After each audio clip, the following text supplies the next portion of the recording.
Ada yang melawan saya. Ada. Dalam birokrasi merasa sudah kebal hukum, merasa sudah menjadi raja kecil.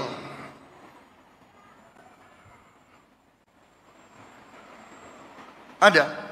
Saya mau menghemat uang itu untuk rakyat, untuk memberi makan untuk anak-anak rakyat. Saya usut lebih dalam lagi ya. Kata Jokowi mania, pakai K di belakang apa tidak? Kenapa pakai? Mania, nggak pakai K. Prabowo mania atau Prabowo mania? Mania. Oke. Anda tahu nggak arti kata mania? The fools, orang yang nggak bisa berpikir. Orang yang mentalnya terganggu namanya mania. Itu istilah psikologi. Lain dengan jackmania, orang yang memang membangkitkan semangat karena olahraga. Dalam politik, seorang mania itu seorang bangsat. Nangkap nggak? Terus saya mau terangkan. Dalilnya dari mana Pak? Untuk dalilnya dari mana mengatakan itu secara psikologi? Saya terangin ya. Ya. Kata dasar dari mania di dalam bahasa Greek artinya mereka yang kacau mentalnya. Cari di Google, jangan ChatGPT. Siapa tahu itu sudah. Tapi saya ingin meluruskan ini. Kalau bilang Jokowi mania dan Persija mania. Oh Persija itu saya mania pada Persija tuh. Oh jelas karena itu. Kami juga sebagai relawan. Yes. Ya, sebagai relawan juga sama dengan Bung Rocky. Ya pada kan? orang, lu mania pada orang aja lu sakit jiwa. Loh, kita gak mania pada orang. Jokowi itu aja sekedar nama. Astaga. Ya kan? Kita gak bisa dengan mengatakan bahwa itu. Nggak arti kata mania, coba itu dulu. Nanti saya cari di Google. Nggak cari dulu sekarang. Gue carikan aja Google. Tunggu, Adian bacain coba mania artinya. Mania adalah kekacauan pikiran yang hebat, kegilaan, penyakit jiwa, keinginan yang berlebihan atau tidak masuk akal, gara gila yang... Yes. Ya ini kata Google ya. Iya. Itu pentingnya belajar gitu loh. Jangan asal pakai nama tuh ngaco. Oke,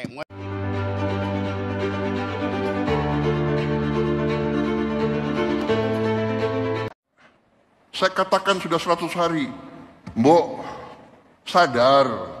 Mbok bersihkan diri. Iya kan? Hai koruptor-koruptor yang kau curi ya mbok kembaliin. Untuk rakyat.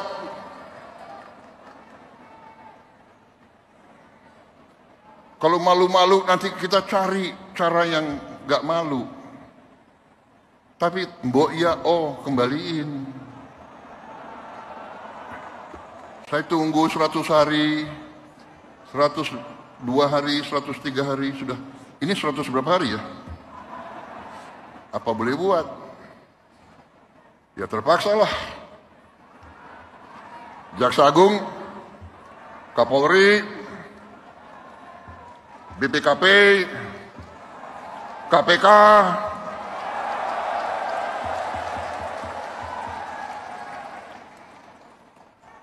silakan.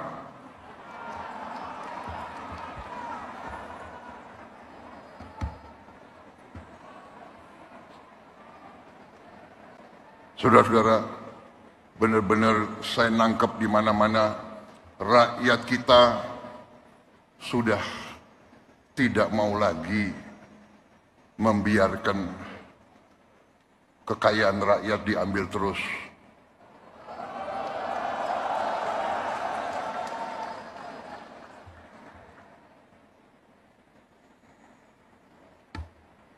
Saya benar-benar merasa mendapat perkuatan hari ini dan hari-hari. Tiap saat saya turun melihat rakyat di mana-mana dan saya kemana-mana saya merasakan rakyat itu menangkap. Rakyat Indonesia sudah tidak bisa dibohongi lagi.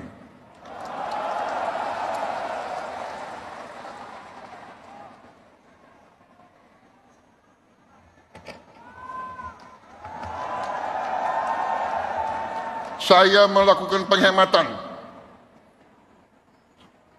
Saya ingin pengeluaran-pengeluaran yang tidak perlu, pengeluaran-pengeluaran yang mubazir, pengeluaran-pengeluaran yang alasan untuk nyolong, saya ingin dihentikan, dibersihkan.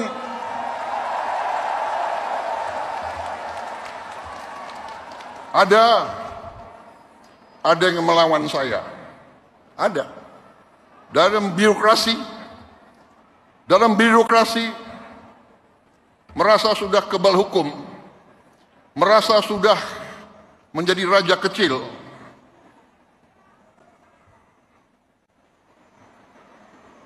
Ada. Saya mau menghemat uang itu untuk rakyat, untuk memberi makan untuk anak-anak rakyat. Saya ingin memperbaiki semua sekolah Indonesia.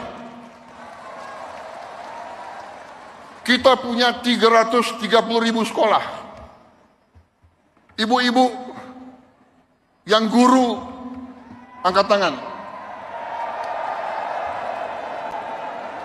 Ibu-ibu, benar nggak? Lihat sekolah-sekolah. Perlu diperbaiki atau tidak? Saya berapa hari ini lihat sekolah-sekolah.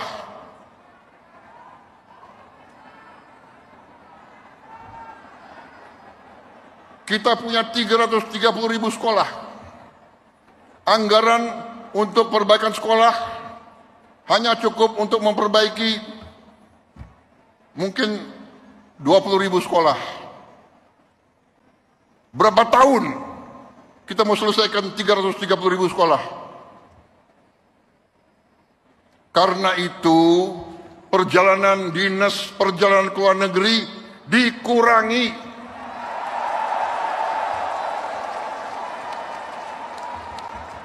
Kau boleh melawan Prabowo, tapi nanti kau lawan emak-emak itu semua itu.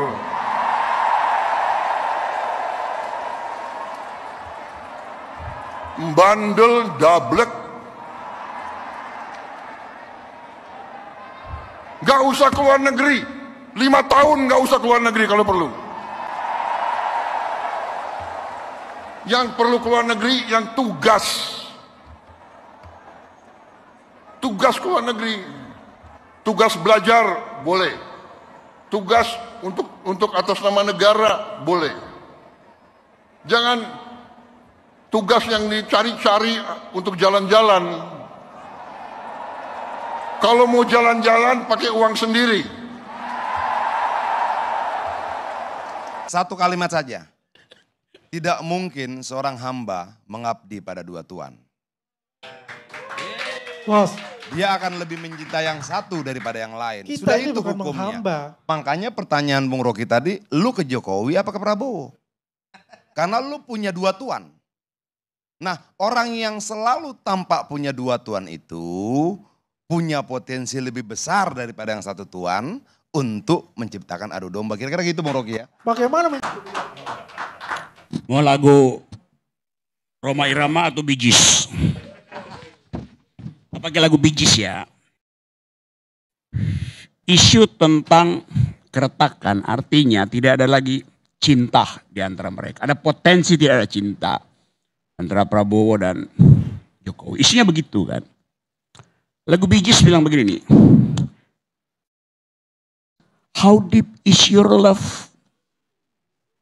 I really mean to learn.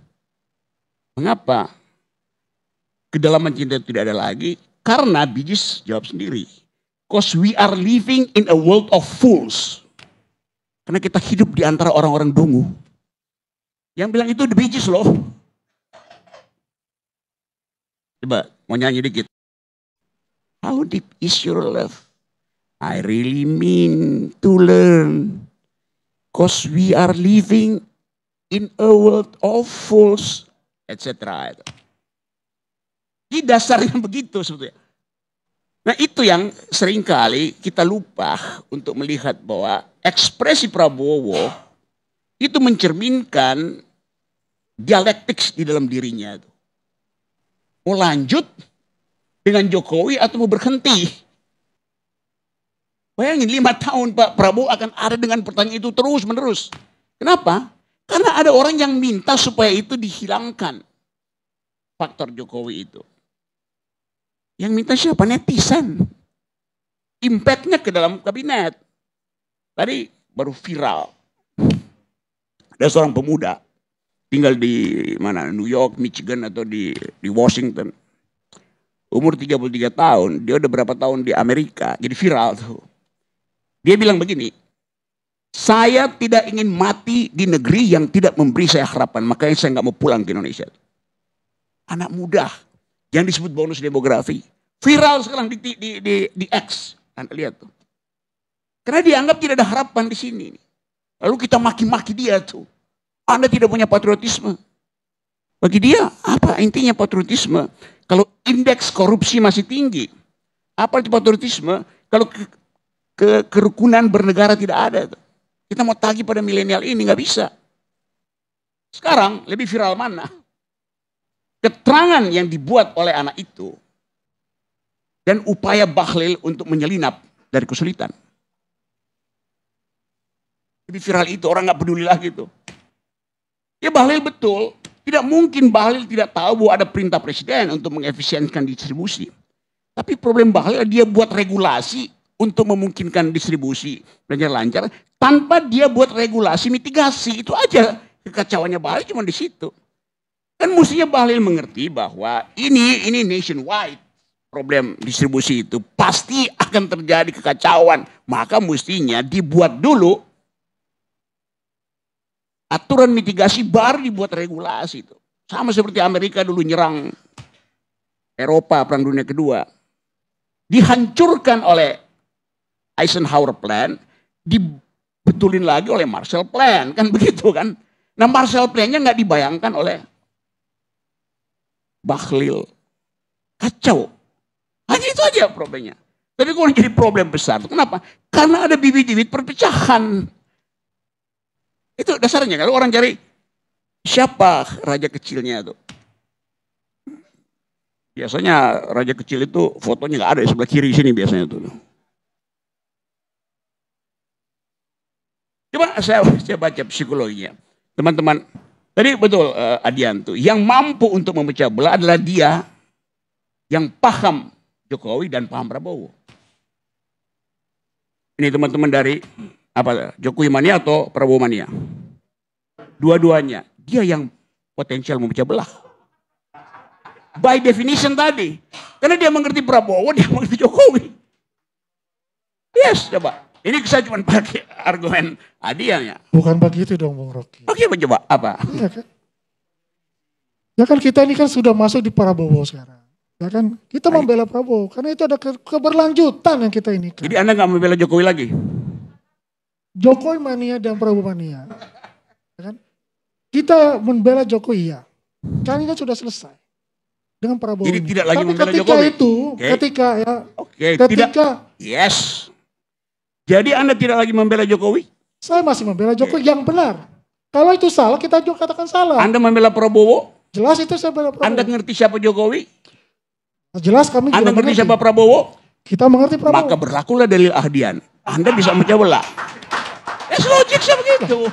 Tidak ada yang namanya adu domba, Bung Rocky. Bukan adu domba, dalilnya Adian bilang begitu. Dan itu dalil di mana-mana. Satu kalimat saja. Tidak mungkin seorang hamba mengabdi pada dua tuan. Bos. Dia akan lebih mencintai yang satu daripada yang lain. Kita Sudah ini itu bukan hukumnya. menghamba. Makanya pertanyaan Bung Rocky tadi, lu ke Jokowi apa ke Prabowo? Karena lu punya dua tuan.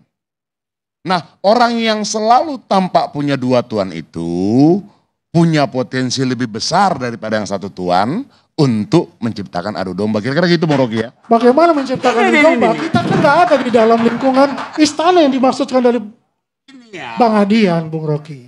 Saya usut lebih dalam lagi ya. Kata Jokowi mania, pakai K di belakang apa tidak? Kenapa pakai? Mania, nggak pakai K. Prabowo mania atau Prabowo mania? Mania. Anda tahu nggak arti kata mania? The fools, orang yang nggak bisa berpikir. Orang yang mentalnya terganggu namanya mania. Itu istilah psikologi. Lain dengan Jackmania, orang yang memang membangkitkan semangat karena olahraga. Dalam politik, seorang mania itu seorang bangsat. Nggak enggak? Terus saya mau terangkan. Dalilnya dari mana Pak? Untuk dalilnya dari mana mengatakan itu secara psikologi? Saya terangin ya. Ya. Kata dasar dari mania di dalam bahasa Greek artinya mereka yang kacau mentalnya. Cari di Google, jangan ChatGPT. Cari. Siapa tahu? Tapi saya ingin meluruskan ini. Kalau bilang Jokowi mania dan Persija, mania. Oh Persija itu saya mania pada Persija tuh. Oh jelas karena itu. Kami juga sebagai relawan. Yes. Ya, sebagai relawan juga sama dengan Bung Rocky. Ya pada kan? orang, lu mania pada orang aja lu sakit jiwa. Loh, kita nggak mania pada orang. Jokowi itu aja sekedar nama. Astaga. Ya kan? Kita nggak bisa dengan mengatakan bahwa itu. Arti kata mania, coba itu dulu. Nanti saya cari di Google. Ya cari dulu sekarang. Gue carikan aja Google. Ini Adian bacain coba mania artinya. Mania adalah kekacauan pikiran yang hebat, kegilaan, penyakit jiwa, keinginan yang berlebihan atau tidak masuk akal, gara gila yang. Yes. Ya ini kata Google ya. Iya. Itu pentingnya belajar gitu loh. Jangan asal pakai nama tuh ngaco. Mau gue lanjutin lagi. Lu lanjutin. Tapi saya masih tetap bertahan mengatakan itu. Bung Rocky. Kita ini, Jokowi mania ini, dari awal kita udah berjuang. Prabowo mania pun kita dari awal berjuang. Belum ada relawan-relawan pada saat itu.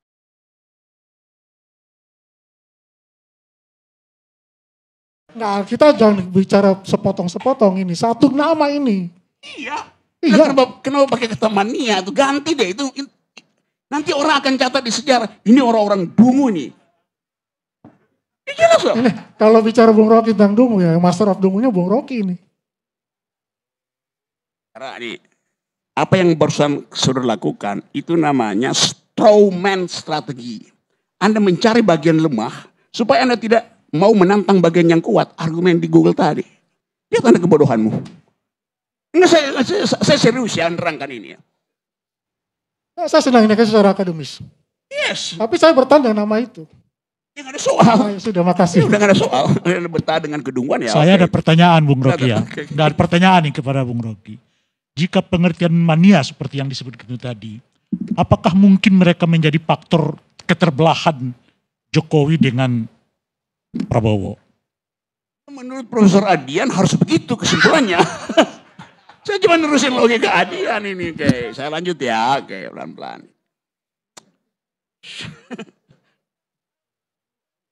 Saya nggak pernah bohong dalam ilmu pengetahuan ya. Mania adalah kondisi ketika seseorang mengalami perubahan suasana hati, energi, atau aktivitas yang sangat tinggi dan ekstrim. Mania dapat mengganggu kehidupan sehari-hari. Nah makanya saya tanyakan, kalau kondisi psikologiknya begini pengertian mania, apakah mungkin mereka mengorganisir sebuah pekerjaan yang memisahkan Jokowi dengan Prabowo? Itu bagaimana lebih katakan begitu Bang Rai? Kita ini kan di luar istana. Tadi dikatakan bahwa cenderung adu domba itu ada di istana. Kita kalau relawan memang kita membela yang memang di hati nurani kita bahwa ini adalah yang benar. Tapi nggak di istana ya? Kita nggak di istana kok. Kita nggak di istana. Apa kita jadi komisaris dulu Bang Adian dengan waktu di zaman Jokowi? Ya beliau Wamen dipercaya itu kita kebanggaan kita karena satu-satunya relawan. Apakah dia masuk di pusaran itu? Tidak. Keputusan kan menteri. Kalau itu lingkaran itu karena anggota kabinet, ya. Tapi kan dia tidak seorang menteri. Ya tapi masuk dalam lingkaran istana. Kalau istana ya jelas dong masuk dengan kabinet. Oh ya sudah. Tapi bukan, sorry ya, ini bukan menteri loh, dia Wamen. Keputusan semua itu kan pasti kan dengan menteri. Betul nggak?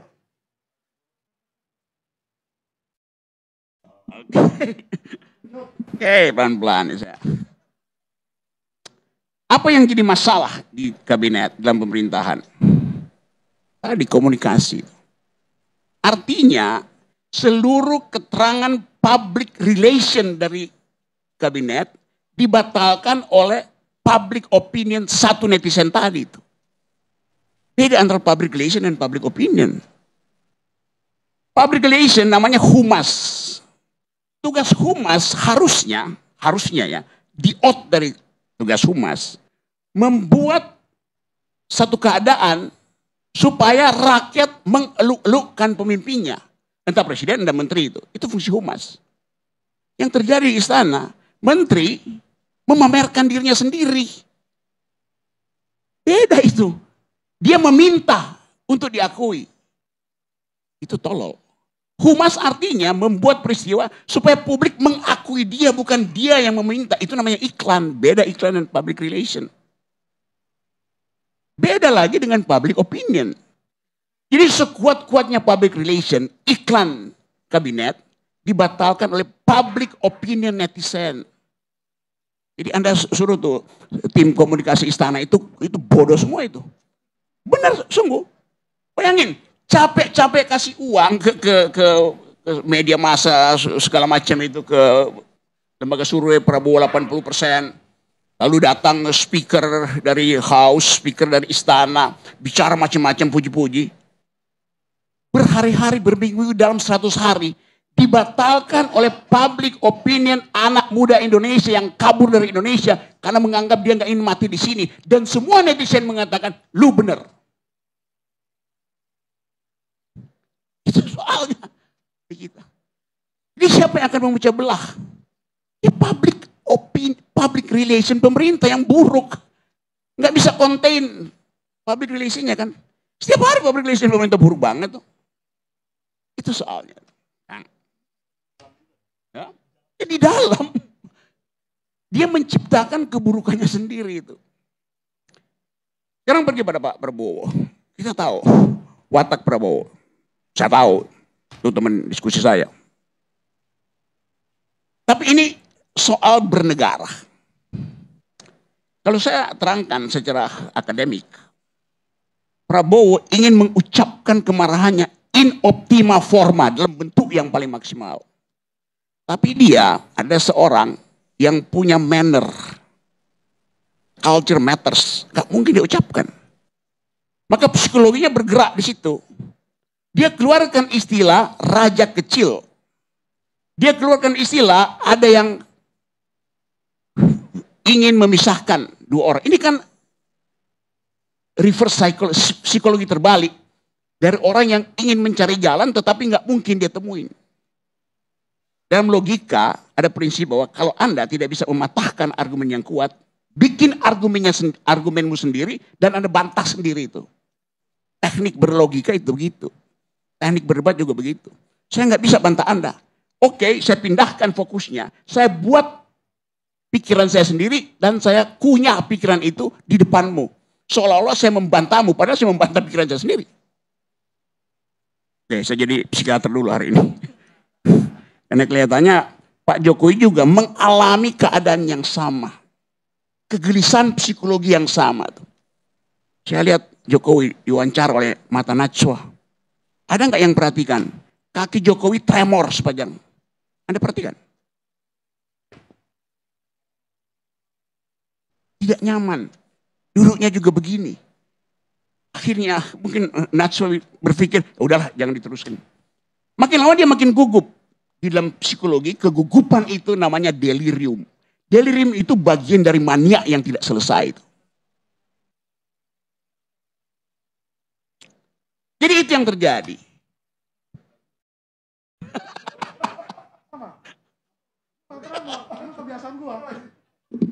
Saya nggak tremor, cuma kebiasaan aja. Jadi saya mau ingatkan, kita ingin negeri ini dihidupkan.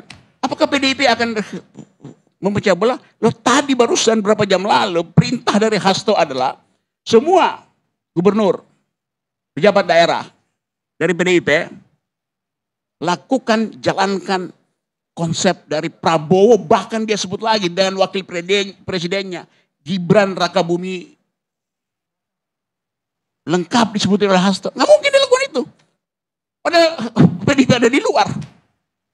Jadi kita mau cari keterangan sebetulnya. Dalam upaya mencari keterangan itu, akal sehat kita mesti kita tuntun dengan baik. Kalau saya rumuskan, ada kegelisahan pada Presiden Prabowo. Yang dia harus ucapkan dengan metafor itu. Raja kecil itu. Sangat mungkin yang dia maksud adalah anak kecil yang ingin jadi raja.